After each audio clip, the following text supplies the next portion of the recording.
milkooyte milkaawi milkooyte milkaawi milkooyte milkaawi milkooyte milkaawi.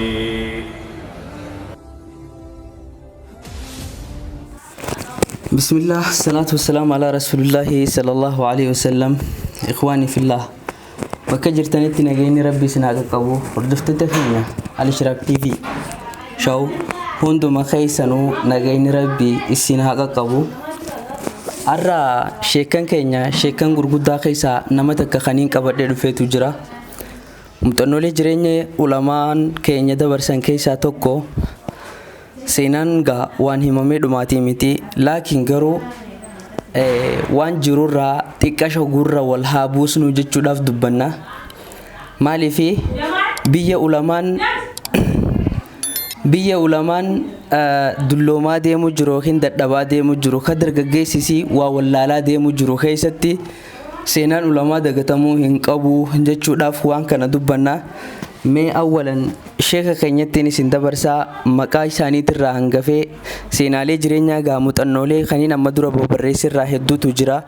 Sanirraa immoo akka sagaleetti nama keenya gaa waan silaa dubbisanirra waan arkan turra caalaa jechuudhaaf dubbanna. Mee sheeka keenya waa hunda dura yeroo keetiif osoo si dhukkubu yeroo naa kennuu keetiif waa hunda dura jazaakallahu khairan sin jechuun barbaada. Hawaasa keenya kanaaf mee seenaalee jireenya keetirraa maqaa keetirraa hangafee akkaataa ilmeen tun as geesse nuuf himta iyyeetii yaada.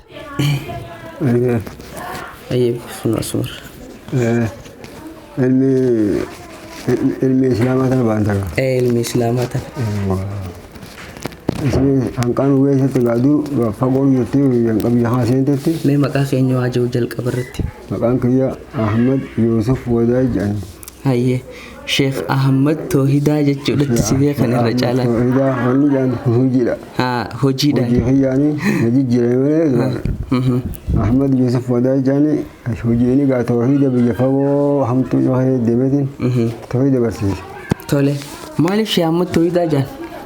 Biyya hamtuu daaroo labuu jedhan biyya amachaaraa jedhan biyya arbaaguu jedhan naannoo achi olii karaa يهاس كيسدي جذبان الدمات خابك بيون في الرب يسوع جذبان الدمات شو كيسا يتابعون في الرب سمير راين جبه دكين تكون سوي سندرت وجود دكين سوي دسون نات ورجع لب جيجي يهم تو كذي كذا تأتي توحيد بيجبرسي sababa sanirraa Sheekh Ahmad Toohidaa jechuun taate jechuudha.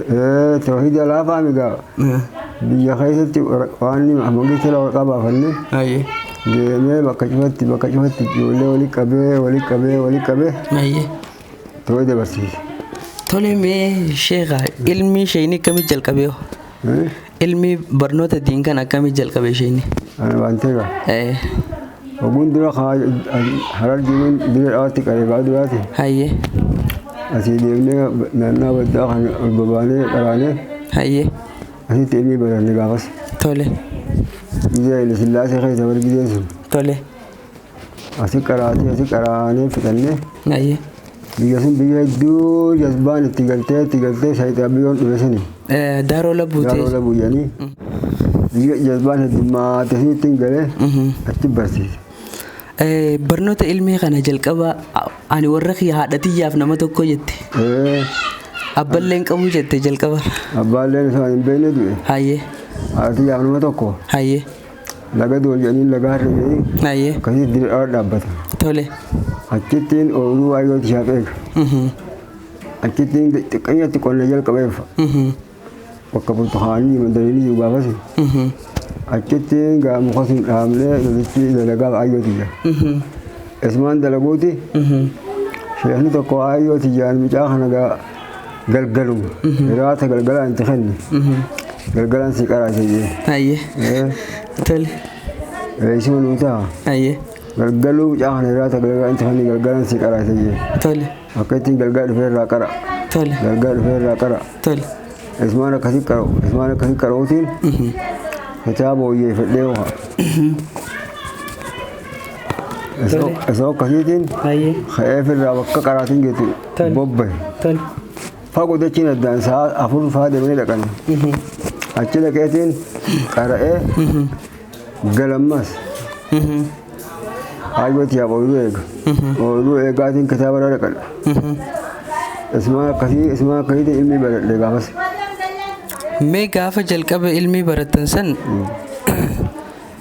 jireenya ammaa kanaan gaa jireenyi akkam fakkaatame waa'ee jireenyaa kanarratti nis gaa dalagaatiin nis barachaa ture jettee.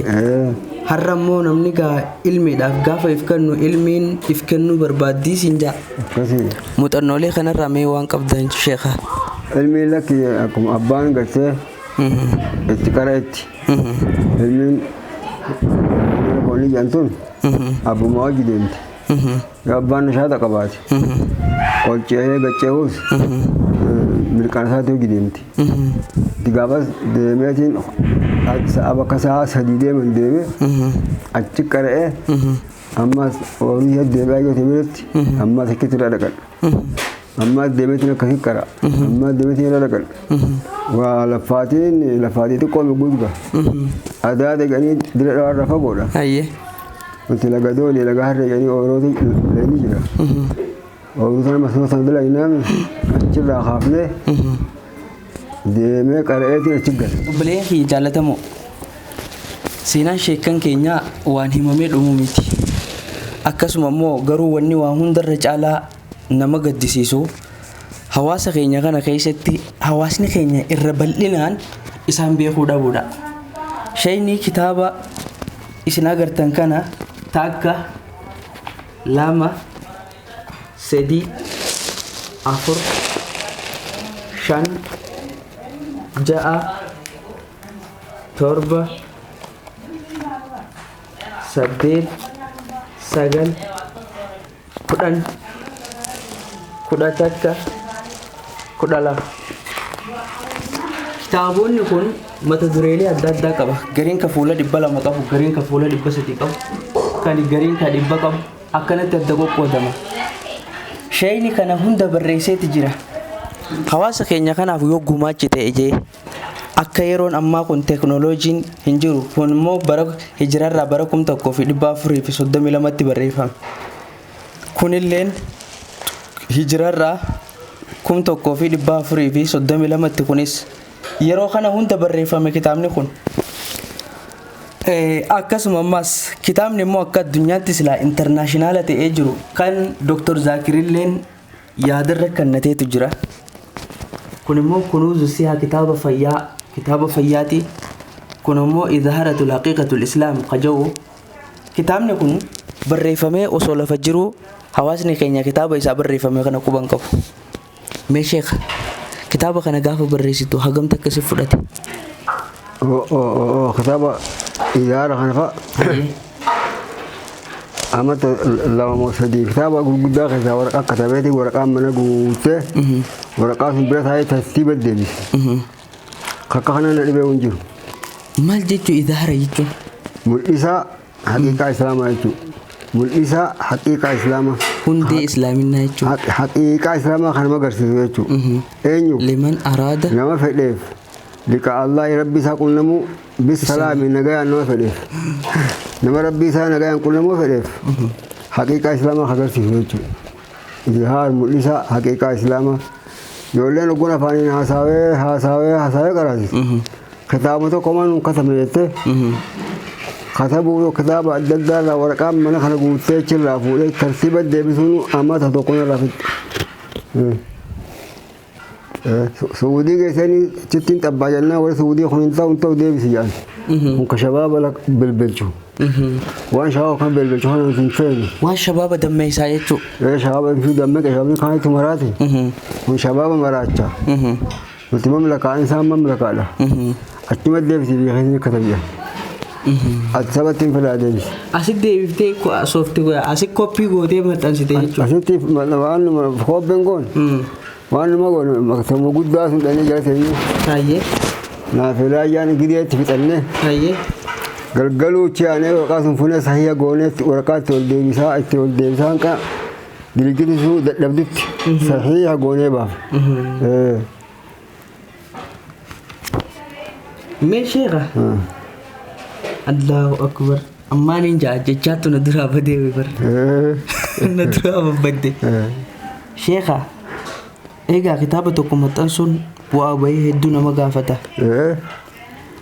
kitaaba kana sheekan biyya keenyaa maaliif risaalaalee mata biyyaa suudiitti barreeffamtee huni barsiisanii maaliif asitti hin barsiifne isaan nama dhibalakki isaan nama dhiba nama gurguddaa mataan isaa guddate malee baachuu hin danda'u callaa takka achii fuutee barbaaddee bakka isaanii fuutee kitaaba kan keessaa callaa fiddee walitti qabuun hayyee nama mataan isaa guddate malee hayyee namni qaruu danda'u hin jiru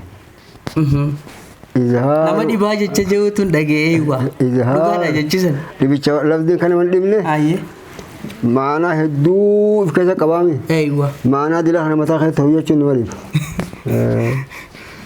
mee sheekha ilmi kitaaba kanatti argatte sheekan irraa baratte san kennaadha moo ilmiin tun sheekanii milakki sheekan hakaamuu nama qaraasanii matuma keetiitu hayyee hogguu kaatee duraan harakaa islaamaa achi ooftee as ooftee mataan kun lakkumaati waa ooftuun sii guddata hayyee mataan namaa kun lakkumaati ooftuun sii guddata hayyee lakkumaati waa guddiftuun sii guddata mataan guddaan akkasii hogguu sii dhufe hayyee ilmi sun fuutee namaa dabarsuun hayyee amri laaftuu mi khasirraa balatu huuk amri laaftuu miti namni kana qaree bakka fedhetti ol ka'ee himuu danda'a ijoollee baalee galtee warri baalee telefoona godheeti ijoollee akkamitti kana gooti jedhan haasawuma isiin haasawittu bareedina haasawa isiin bareedina hikmaa jecha hikmaa asirraa fudhatteeni waan biroo walii daatee haasawitaami ilmi gurguddoo takka taateeti telefoonaan sheekan gurguddaan jaami'aa irra ba'e horra baalee magaalaa roobee keessa jiran telefoonaan akkamitti ijoollee kana guddiftanaan jiran ijoollee achi dhufte waan biroo ta'uu karaa dawlaatiin mangistummaa ijaaruu dandeessi karaa islaamaatiin akkas dandeessi karaa kanaan akkas dandeessi jedhan mee gaa sheekaa umriin silaa namni kun umrii sinaa dheeressu umrii rabbi sinaa dheeressu ijoolleen kitaaba kana barachaa jirtu dhugaa dhagaa namni beekumsa qabaatuun dirqama kitaaban kun hundi isaatu akka addunyaatti beekamuu barbaada dhaloonni waan kana dhaalulleen itti yaaduu qaba asumaanii mee sheekha Ahmad Tawhidaa jechuun gaa bakka silaa jalqaba irraa kaatee tawhida jechuun tun daaroo labuu machaaraa akkana keessatti Sheekh Ahmad Tawhidaa jechuun heddummaattee seenaa addaatirraa immoo kasanitti bakka dhayitan kana hunda fayyadaati kaas geessan umriin tee meeqanii taate har'a umrii duraa waliin hin katabini ammeef beeytanirra hanqa beeynirraa gaa'ila sillaasee keessa hedduu dalayneewi hayyee hayyee no gaa'ila sillaasee keessa bakka meeqa dargu jiru dargiin dhufe hayyee dargiinis ni dabre dargiin akkasii dabre isoo akkasii tikireen dhufte hayyee tikireen akkasii dabarte isoo akkasiiti kammaa kun dhufe hayyee Haile Sillaasee keessa barsiisuu eegalte sheekha Haile Sillaasee keessa barsiisuu eegale Allahu akbar Haile Sillaasee keessa haniin daaroo butaa akkasii barsiise Sheekh Ahmad Tawhidaa yeroo kana mee dhiibbaa yeroo san sheekha si hidhanii Sheekh Adamii fi siifi Sheekh Adam walitti isin hidhanii haga isin tuman takka gahamee ture tumichi mootummaan isin tumaa ture dargiidha moo dargiidha dargiin dhufeeti bargaa waraana sheekan qabu sabarraa fidan kaasii hin qabu jedhanii hayyee warra harmaatii fi adaree keessa jiru hin qabu jedhanii waraana haaraa yaamanii isaantu dhufee qaqqabe isaan qaqqabanii daddarbaniiti asin na dhufan hogguu dhufanii biiroo sana gaafatan magaalaan xiqqoo gaafasi biiroon tun magaalaa waa xiqqoo takkaa ni beeyti Direedhaan lakki mirkaan tun mirkaan xiqqaa shoggus amsala qaasii dhufanii gaafannaan Sheekh Ahmad Tawhidaa jennaan Sheekh Ahmad Tawhidaa yeellam jee asin jiru jee dhageenyeew jee Sheekh Ahmed Allee jeen Sheekh Ahmed Isaa Jagaawati hanqa biitaan adeemna hanqan takkatti kamii Sheekh Ahmed namaan jan jedhanii Isaa akkas jaa Sheekh Ahmed Allee jeen ismu sun nu garsiisi jeniin hayyee akkasiin makanaa qoranii waraanni as dhufee mooraan tun jirtu oolu hona guuti hayyee manneen gadii sunii jira hayyee achiin qorqorroo alaabadaa sun dha'u jira hayyee dureen najaaraan ture durii beeyte hayyee as dhaabbatanii yaa'oo Sheekh Ahmed jeen hayyee teejee amarri waraanni meesun adeelam janiin akka shahaadan barbaadan ka shahaadan faa qaqqabanii yeroo sanitti shahaadam yeroo sanitti amma 70 faa keessa 70 jira gaas amma 70 fi wayyaniiti gaatichi jira adeelam janiin firaa waan mucaamati janii afkalollee qabu gooti eeqa firaa dachaan yeroo sanii kan tumichaan mana hidhaa isin galchanii sunii miti gaafas ka na dhabanii shahaadan fatuman haa adamii fi sheekan keessa ijoolleen jira walii gagabbataan ka Suudii dhufe hayyee hogguu isaan akkana qabanii akkana hidhanii akkana godhan hayyee walii ukkaamamee ni jira miila kana muka jidduu kaayeen jaan akkana qabanii akkas hidhanii akkana asii muka suuqanii hayyee miila gubbaa isa kaayatan miila tokkicha kaanii tokkicha dhaabanii akkana haalaa haa achi gubbaa isa kaayatanii miilli kan deebi'ame akkasii cafaqan miila kana jechuun kottee gama jalaa kun ilaamaa adoo diban dhagahu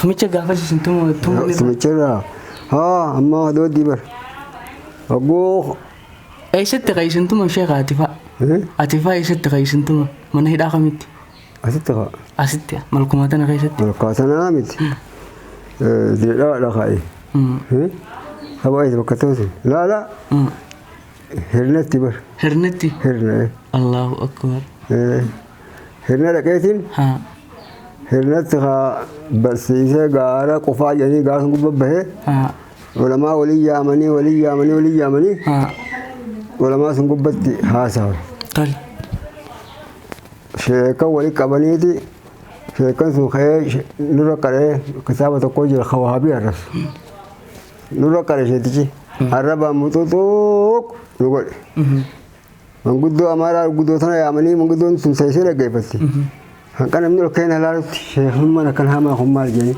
hayyee hanumaa jedhanii ana guutuuf kan olleen qabu waa xiqqoo xiqqoo kan nabba ba'uu jirti areedan na ba'uu dide hogguun irraa bu'e hogguuti gaa hayyee naan jedhan hogguutiin namichi kun sochirraa hin buune gaafadhaan jee mana guddaa qorqorroo akkana mooraa sana gahu dubeeyyiin jaarrate addaan muriin haaree ittiin galin sun keessa ta'anii gaafadhaan kitaabni keenyuutiin jee kitaabni keenyu jedhanii kitaabni ka buusuriiti jee buusuriin kun maal jedhanii buusuriin gaa shaa'iree jee shaa'iree jechuun afaan oromootii kan maal jedhanii sheeriin gaa afaan oromootti walluma je amaariin tee wallee jaan hogguutiin wallee maal qabdiin jeen wallee yookaan dubra faarsiti yookaan biyya faarsiti wallee maal qabdiin jeen kan akka yuusinii himuu hin jeen ka jaan Allah salawaati ala nabii wa salaamin muudaa miti jeen hogguun namni wadaanyi kana jee sheekni أنا عبد القادر الراق وقتي جدي المصطفى شفيع الأنام جانجي أنا من جلستي على العرش حقا ودعاني لحضرتي ومقامي جانجي أنا بكمان تاون أرشيرك ربي نقول سارك نيامي خون نجي خرقت السطور حجبا بحجب عند عرش الإله كان مقامي قلت ترباتني في ربي قلت متماني حروف huruf godhe kun arshii rabbi cinaa taa'u jira ja'aan jeen tee jamar sheekha akkanuma jennaan ambar ma'anaan beekuudhumaan qaraa malee je